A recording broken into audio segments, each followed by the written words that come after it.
ಎಲ್ಲರಿಗೂ ನಮಸ್ಕಾರಗಳು boss. Welcome back to Sagar stories. KKR versus SRH boss match ಅನಾಲಿಸಿಸ್ಗೆ ಸ್ವಾಗತ. ನನಗೆ ನಾಚಿಕೆ ಆಗ್ತೈತೆ ಮಗ ಇವತ್ತು SRH ಅಂತ ಹೇಳಿದ್ಕೆ.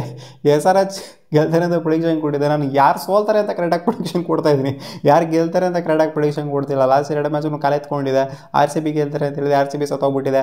SRH ಗೆಲ್ತಾರೆ ಅಂತ ಹೇಳಿದೆ, SRH ಸೋತೋಗ್ಬಿಟ್ಟಿದೆ. ನಾಚಿಕೆ ಆಗ್ತೈತೆ ನನಗೆ, ಯಾಕಂದರೆ ಎರಡು ಕೂಡ 1-2 ಮ್ಯಾಚು. ಅದರಲ್ಲೂ ಇದು ನೋಡಿ 80 ರನ್ ವಿಕ್ಟ್ರಿ ಮಗ. ಏನು ಆಡಿದವ್ರು SRH ಇವರು. ಇವ್ರಿಗಿರೋಂಥ ಬ್ಯಾಟಿಂಗ್ ಯೂನಿಟ್ ಏನು, ಇವ್ರು ಆಡ್ತಿರೋದೇನೋ, ನಮಗಿರೋಂಥ ಎಕ್ಸ್ಪೆಕ್ಟೇಷನ್, ಇವ್ರು ಆಡ್ತಿರೋ ರೀತಿ ಏನೋ. ಕಾಲೆತ್ಕೊಂತ ಇದ್ರಲ್ಲ ಬಂದು 3ನೇ ಮ್ಯಾಚ್ ಇದು ಕನ್ಸಿಕ್ಯೂಟಿವ್ ಆಗಿ ಕಾಲೆತ್ಕೊಂತ ಇರೋದು SRH ಅವರು. ಈ ಕಡೆ ನೋಡಿ ಯಾವ ಥರ ಡಾಮಿನೇಷನ್ ತೋರಿಸಿದ್ರು. ಸ್ಟ್ಯಾಟ್ಸ್ ಇವ್ರ ಪರವಾಗೇ ಇದ್ದಿದ್ದು, ಬಟ್ ಆದರೂ ನಾನು ಫಾರ್ ಹೋಗ್ತೀನಿ ಅಂತ ಹೇಳಿದ್ದೆ ಇವತ್ತು. ಇಲ್ಲ, ನಾನು ಸ್ಟ್ಯಾಟ್ಸ್ ಪರವಾಗಿ ಹೋಗಲ್ಲ, ಸ್ಟ್ಯಾಟ್ಸ್ ಪರವಾಗೇ ನನ್ನ ಪ್ರಿಡಿಕ್ಷನಾಗಿ ಕೊಟ್ಟಿತ್ತು ಅಂದರೆ KKRನ ಕೊಡಬೇಕಾಗಿತ್ತು. ನಾನು ಸ್ಟ್ಯಾಟ್ಸ್ ಪರವಾಗಿ ಹೋಗಲ್ಲ, ನಾನು SRH ಏನೋ ಮಾಡ್ತಾರೆ ಇವತ್ತು ಅಂತ ಅನ್ಕೊಂಡಿದ್ದು, ಗಟ್ ಫೀಲಿಂಗ್ ಅನ್ನಿಸ್ತಾ ಇದೆ, ಅದಕ್ಕೆ ಪ್ರಿಡಿಕ್ಷನಾಗಿ ಕೊಟ್ಟಿದ್ದೆ. ಸ್ಟ್ಯಾಟ್ಸ್ ಪರವಾಗಿ ಹೋಗಿತ್ತು ಅಂದರೆ KKRನೇ ಗೆಲ್ತಿದೆ. ಯಾಕಂದರೆ ಹೋಮಲ್ಲಿ ಸಿಕ್ಕಾಪಟ್ಟೆ ಡಾಮಿನೇಟ್ ಮಾಡಿಬಿಟ್ಟಿದ್ರೆ ಹಿಸ್ಟಾರಿಕ್ ಸ್ಟ್ಯಾಟ್ಸ್ನ ನೋಡ್ತು ಅಂತಂದರೆ SRH ಮೇಲೆ.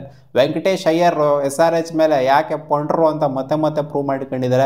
ಅವ್ರಿಗೆ SRH ಅಂತ ಅಂದ ತಕ್ಷಣ ಕಣ್ಣು ಹಂಗೆ ಅರಳಬಿಡ್ತದೆ, ಹಂಗೇನೆ ಬೇರೆ ಯಾರ ಮೇಲೆ ಫಾರ್ಮಿಗೆ ಬರಲ್ಲ, ಅವ್ರ ಮೇಲೆ ಅಂತ ಹಾಕೊಂಡು ಗುಮ್ಮಿ ರುಬಾಡ್ಬಿಡ್ತಾರೆ.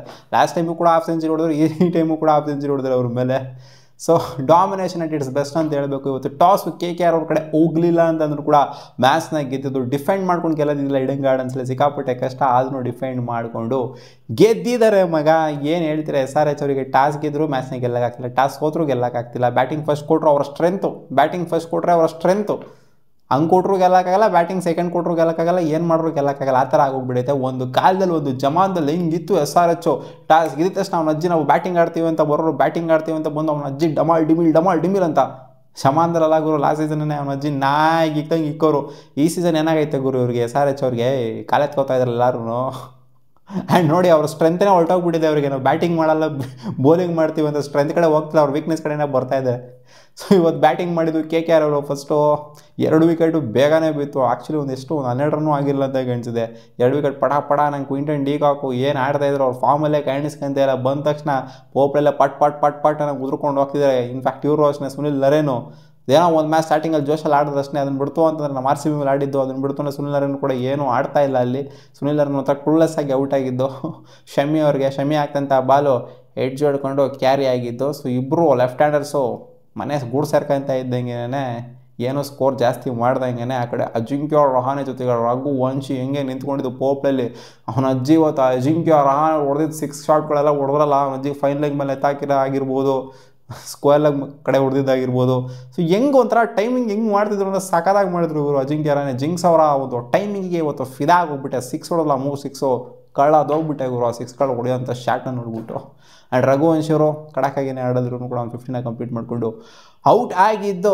ಇನ್ಫ್ಯಾಕ್ಟ್ ಅವ್ರು ಹೊಡೆಯೋಕೆ ಹೋಗ್ಬಿಟ್ಟು ಔಟ್ ಆಗಿದ್ದು, ಸ್ಟ್ರಗಲ್ ಮಾಡ್ಕೊಂಡೇನಲ್ಲ ಔಟ್ ಆಗಿದ್ದು. ಆ್ಯಂಡ್ ಅಜಿಂಕ್ಯ ರಹಾನೆ ಅವರು ರಿವರ್ಸ್ ಆಗಿ ಸ್ವಿಚ್ ಹೀಟ್ ಹೊಡೆಯೋಕೆ ಹೋಗಿದ್ರು. ಸ್ವಿಚ್ ಹೀಟ್ ಹೊಡೆಯೋಕೆ ಹೋಗಿ ಗ್ಲೌಸಿಗೆ ತಗಲಿ ಕ್ಯಾಚ್ನ ಹಿಡ್ಕೊಂಡ್ರು ಸಲೀಸಾಗೆ. ಸೊ ಆಮೇಲೆ ವೆಂಕಟೇಶ್ ಅಯ್ಯರ್ ತೊಗೊಂಡ್ರು. ನೋಡಿ ಅವನ ಅಜ್ಜಿ ಬರ್ರೋ ಯಾರು ಬರ್ರೋ ಅಂತ ರಿಂಕು ಸಿಂಗು ವೆಂಕಟೇಶ್ ಅಯ್ಯರ್ ಹಾಕೊಂಡು ರುಬಾಡ್ಬಿಟ್ರು ಹಂಗೇನೆ. ಲಾಸ್ಟ್ ಓವರ್ವರೆಗೂ ಬಿಡಲಿಲ್ಲ ವೆಂಕಿ ಅಯ್ಯರ್. ಇನ್ಫ್ಯಾಕ್ಟ್ ಲಾಸ್ಟ್ ಓವರ್ವರೆಗೂ ನಿಂತ್ಕೊಂಡು ಆಡ್ಬಿಟ್ಟು ನೋಡಿ ಇವತ್ತು 27 ಕೋಟಿ ಏನು ಕೊಟ್ಟಿದ್ದಾರೆ, 27 ಕೋಟಿನ 24 ಕೋಟಿನ 24 ಕೋಟಿ ಸಂಬಾಟ್ ಏನೋ ಕೊಟ್ಟಿದ್ರು, 23 ಪಾಯಿಂಟ್ ಸಂಬಾಟ್ ಕೋಟಿ ಕೊಟ್ಟಿದ್ರಲ್ಲ. ಸೊ ಅದಕ್ಕೂ ಇವತ್ತು ಸ್ವಲ್ಪ ಮಟ್ಟಿಗೆ ಸಾರ್ಥಕ ಮಾಡಿದರೆ, ಚೆನ್ನಾಗಿ ಪರ್ಫಾರ್ಮ್ ಮಾಡಿದರೆ. 60 ರನ್ ಹೊಡೆದ್ಬಿಟ್ಟು, ಕ್ರೂಷಿಯಲ್ ರನ್ಸ್ನ ಹೊಡೆದ್ಬಿಟ್ಟು ಅವರ ಪರ್ಫಾರ್ಮೆನ್ಸಿಂದ, ರಿಂಕು ಸಿಂಗ್ ಅವರ ಬಾಟಮಲ್ಲಿ ಬಂದಂಥ ಪರ್ಫಾರ್ಮೆನ್ಸ್ ಇದೆ. ಎಲ್ಲ ಆಲ್ ಓವರ್ ಸೇರ್ಕೊಂಡು ಕಲೆಕ್ಟಿವ್ ಆಗಿ ಸೇರ್ಕೊಂಡು ನೋಡಿ ಮಿಡಲ್ ಆರ್ಡರ್ ಸಖತ್ತಾಗಿ ಪರ್ಫಾರ್ಮ್ ಮಾಡೋದು. ಟಾಪ್ ಆರ್ಡರ್ ಇಬ್ಬರೂ ಕೂಡ ಉದುರ್ಕೊಂಡೋದ್ರು ಲೆಫ್ಟ್ ಹ್ಯಾಂಡರ್ಸು. ಅದಾದಮೇಲೆ ಮಿಡಲ್ ಆರ್ಡರ್ ನಿಂತ್ಕೊಂಡಿದ್ದು. ಸೊ ಸಖತ್ತಾಗಿ ಪರ್ಫಾರ್ಮ್ ಮಾಡಿದ್ದಾರೆ ಮಗ. ಇವತ್ತು 200 ರನ್ ಹೊಡೆದ್ರು. 201 ರನ್ನು ಟಾರ್ಗೆಟ್ ಆಗಿ ಕೊಡ್ತಾ ಇದ್ದಂಗೆ ಸನ್ರೈಸರ್ಸ್ ಒಂದು ಬ್ಯಾಟಿಂಗ್ ಯೂನಿಟ್ ನೋಡ್ತು ಅಂತಂದರೆ 200 ಟಾರ್ಗೆಟ್ ಆಗಿರು ಅವನ ಅಜ್ಜಿ ಹಂಗೆ ಅನ್ಸುತ್ತೆ. ಬಟ್ ಇವಾಗ ಇವ್ರು ನೋಡ್ತು ಅಂದರೆ ಇವ್ರು ಆಡಿರೋ ಲಾಸ್ಟ್ 2 ಮ್ಯಾಚ್ನ ನೋಡ್ತು ಅಂತಂದರೆ 200 ಅಂತ ಅನಿಸುತ್ತೆ.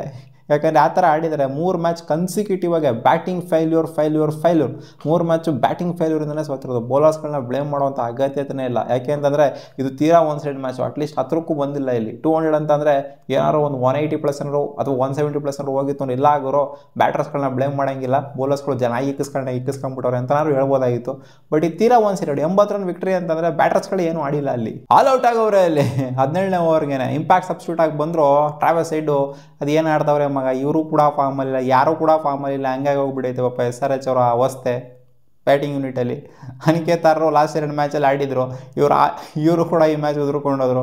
ಸೊ ಎಲ್ಲರೂ ಟಾಪ್ ಆರ್ಡ್ರು, ಮಿಡ್ಲ್ ಆರ್ಡ್ರು, ಯಾವ ಆರ್ಡ್ರು ಇವರು ಆರ್ಡ್ರಾಗ ಗೊತ್ತಾಗ್ತಿಲ್ಲ ನಮ್ಗೆ, ಹಂಗಾಗಿ ಹೋಗ್ಬಿಡೈತೆ. ಟಾಪ್ ಆರ್ಡ್ರ್ ಯಾವುದು, ಮಿಡ್ಲ್ ಆರ್ಡ್ರ್ ಯಾವುದು, ಎಲ್ಲರೂ ಬಂದವರಲ್ಲ ಹಂಗೆ ಮುಖ ಮುಚ್ಕೊಂಡು ಹೋಗ್ತಿರ್ತಾರೆ. ಪೋಪ್ಲ್ ಎಷ್ಟೋ ನೋಡಿದ್ರು ಇವತ್ತು, ಬೇಕಾಗಿರೋದು 200 ರನ್, ಪೋಪ್ಲ್ ಹೊಡೆದ್ರೆ ಜಸ್ಟ್ 32 ರನ್ನು, 3 ವಿಕೆಟ್ ಕಳ್ಕೊಂಡಿದ್ದಾರೆ ಪೋಪ್ಲಲ್ಲಿ. ಇನ್ನೆಲ್ಲಿಂದ ಗೆಲ್ತಾರೆ?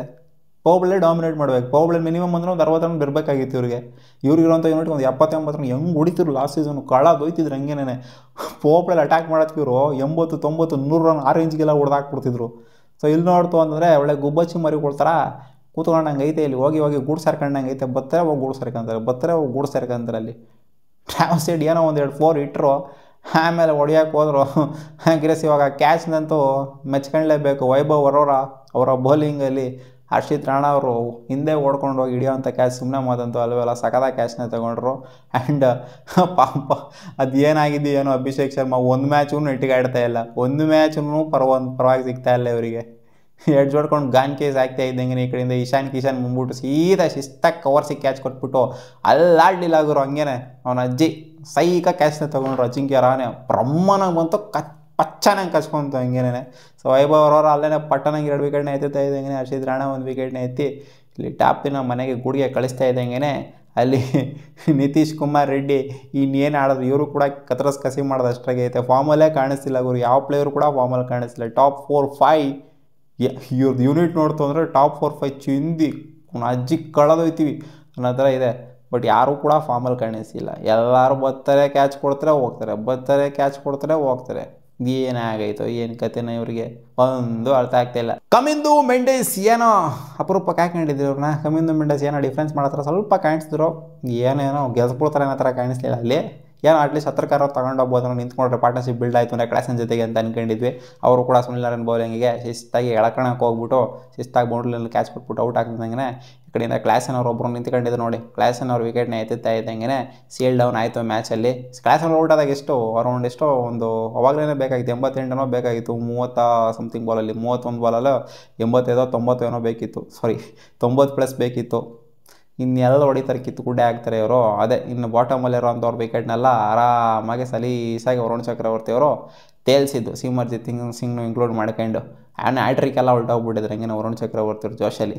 ಇವತ್ತು ಡ್ರೇರಸು ಕೂಡ ವಿಕೆಟ್ ತೆಗೆದಿದ್ದಾರೆ ನೋಡಿ. ಯಾರಿಗೆ ಬಿದ್ದಿಲ್ಲ ಇವತ್ತು ವಿಕೆಟು? ನರೇನ್ಗೂ ವಿಕೆಟ್ ಬಿದ್ದಿದೆ, ಎಲ್ಲರಿಗೂ ವಿಕೆಟ್ ಬಿದ್ದಿದೆ. ಪಟ ಅಂದಂಗೆ ಊರ್ಕೊಂಡು ಹೋಗಿದ್ರೆ. ವೈಭವ್ ಅರೋರಾನ ಮೆಚ್ಕೋಬೇಕು, ಯಾಕಂದರೆ ಮೈನ್ ಕ್ರೂಷಿಯಲ್ ವಿಕೆಟ್ಸ್ನ ಟಾಪ್ ಆರ್ಡ್ರನ್ನ ಎಗರಿಸಿದ್ದು ವೈಭವ್ ಅರೋರಾನೇ. ಈ ಕಡೆ ವರುಣ್ ಚಕ್ರವರ್ತಿ ಬಾಟಮಲ್ಲಿ 3 ವಿಕೆಟ್ನ ಎತ್ತಿರ್ಬೋದು, ಬಟ್ ಕ್ರೆಡಿಟ್ ಹೋಗೋದು ವೈಭವ್ ಅರೋರಾಗೇನೆ ಇವಾಗ. ಆ್ಯಂಡ್ ಹರ್ಷಿತ್ ರಾಣಾ ಅವ್ರನ್ನ ಮೆಚ್ಕೊಳ್ಲೇಬೇಕು. ಅವನು ಕ್ಯಾಚ್ ಏನಿದೆ ಟ್ರಾವಿಸ್ ಹೆಡ್ದು, ಸೊ ಅದಂತೂ ಎಕ್ಸ್ಟ್ರಾರ್ಡಿನರಿ. 80 ರನ್ ವಿಕ್ಟ್ರಿ ಅಂತ ಏನು ಹೇಳೋಣ ಮಗ ಇವ್ರ ಯೂನಿಟ್ ಬಗ್ಗೆ, ಬ್ಯಾಟಿಂಗ್ ಯೂನಿಟ್ ಬಗ್ಗೆ.